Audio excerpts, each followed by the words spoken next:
Компактні кросовери сьогодні – один із найконкурентніших сегментів ринку. І щоб залишатися помітним серед десятків схожих моделей, вже недостатньо просто бути економічним чи практичним. Саме тому виробники регулярно оновлюють свої автомобілі, додаючи сучасні технології, освіжаючи дизайн і намагаючись зробити їх ще привабливішими для покупців.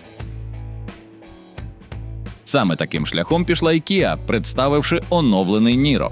Модель другого покоління дебютувала ще восени 2021 року, а тепер отримала плановий рестайлінг.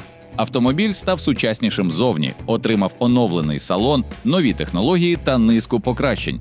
При цьому як для ринку Європи, так і Америки Niro стане виключно гібридом. Втім, якщо говорити відверто, Kia Niro ніколи не був справжнім бестселером.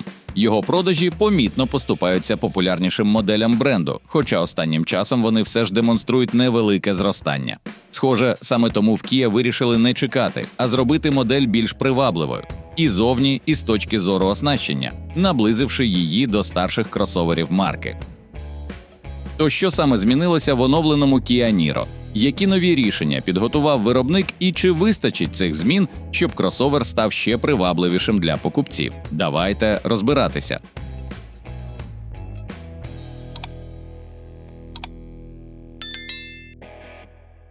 Корейський кросовер отримав більш сучасний вигляд. Тепер він нагадує актуальні моделі електричної лінійки бренду. Спереду з'явилися фірмові фари StarMap із вертикальними світлодіодними елементами денних ходових вогнів, які заходять на боки кузова.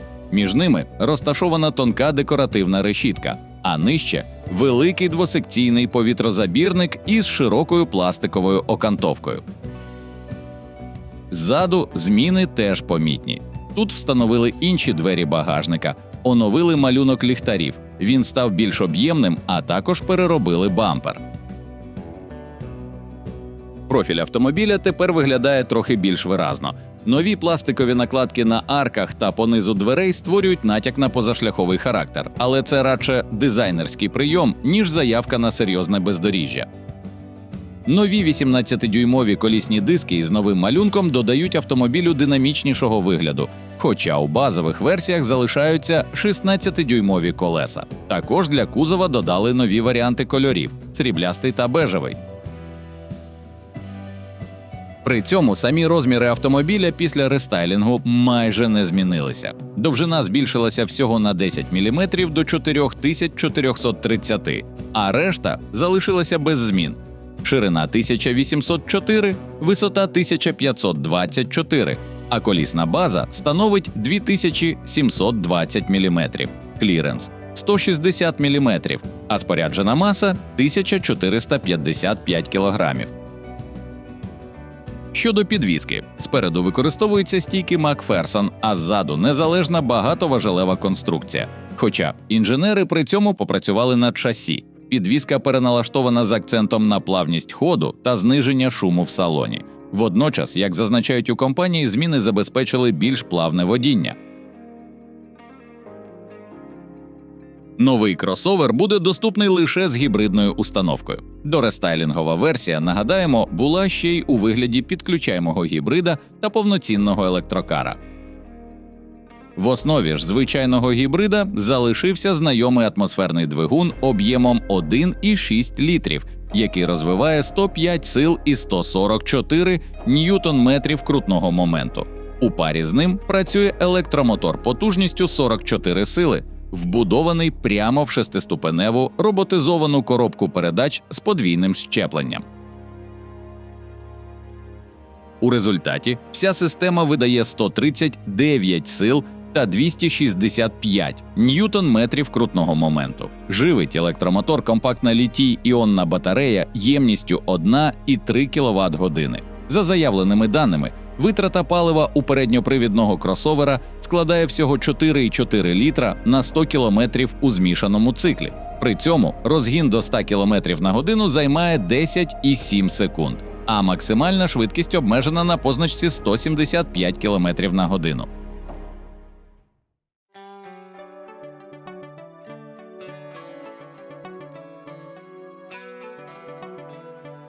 Новий Kia Niro отримав не радикально новий салон, а скоріше акуратне доопрацювання знайомого інтер'єру.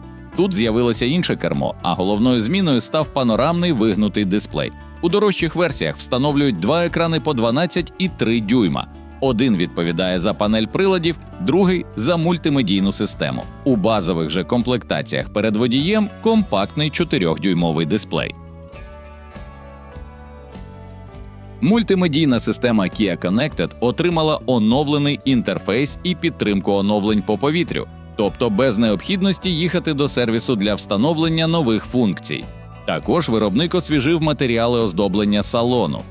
За практичністю же Niro залишився таким самим. Багажник, як і раніше, має об'єм 451 літр. Залежно від комплектації автомобіль може отримати досить багатий набір обладнання. Серед доступних опцій – аудіосистема Harman Kardon на 6 динаміків, двозонний клімат-контроль, підігрів і електричне регулювання передніх сидінь, панорамний дах, електропривод багажника, екологічні матеріали оздоблення, підігрів керма та пам'ять налаштувань водійського крісла. Також у списку оснащення є проекційний дисплей, бездротова зарядка для смартфона та система камер кругового огляду, які спрощують щоденну експлуатацію автомобіля. Не забули й про електронних помічників водія. Базова система запобігання фронтальним зіткненням стала розумнішою. Тепер вона може враховувати ситуації під час повороту на перехрестях, а також розпізнавати велосипедистів і автомобілі, що рухаються назустріч. Система контролю смуги руху, яка вже доступна у стандартному оснащенні, доповнена контролем положення рук водія на кермі. Крім цього, Kia Niro оснащується адаптивним круїз-контролем та системою автоматичного гальмування. Рестайлінговий Kia Niro вийде на європейський та американські ринки пізніше цього року. Ціни поки не оголосили, але для орієнтиру. У Німеччині гібрид коштував від 34 тисяч євро, а в Штатах – від 27 400 доларів, що еквівалентно 24 тисячам євро. Тож, що ми отримали після рестайлінгу? Niro не став повністю новим автомобілем, Kia просто вдосконалила вже знайому формулу. Кросовер отримав більш дорослу зовнішність, сучасніший салон і трохи більше комфорту. Гібридна установка та сама, але її головна перевага – все ще на місці – економічність. Це не автомобіль для тих, хто шукає потужність і драйв. Його аудиторія – водії, яким потрібен невеликий, практичний, комфортний і економний гібрид на кожен день. Друзі, дякуємо, що провели цей час із нами. Ми цінуємо кожного глядача та сподіваємося, що вам було цікаво. Підтримайте нас підпискою та вподобайкою, щоб залишатися на зв'язку та не пропускати нові випуски. Пишіть свої думки в коментарях. Нам важлива кожна думка і діліться цим відео з друзями, хто теж любить автомобілі. Бережіть себе на дорогах та до нових зустрічей на каналі.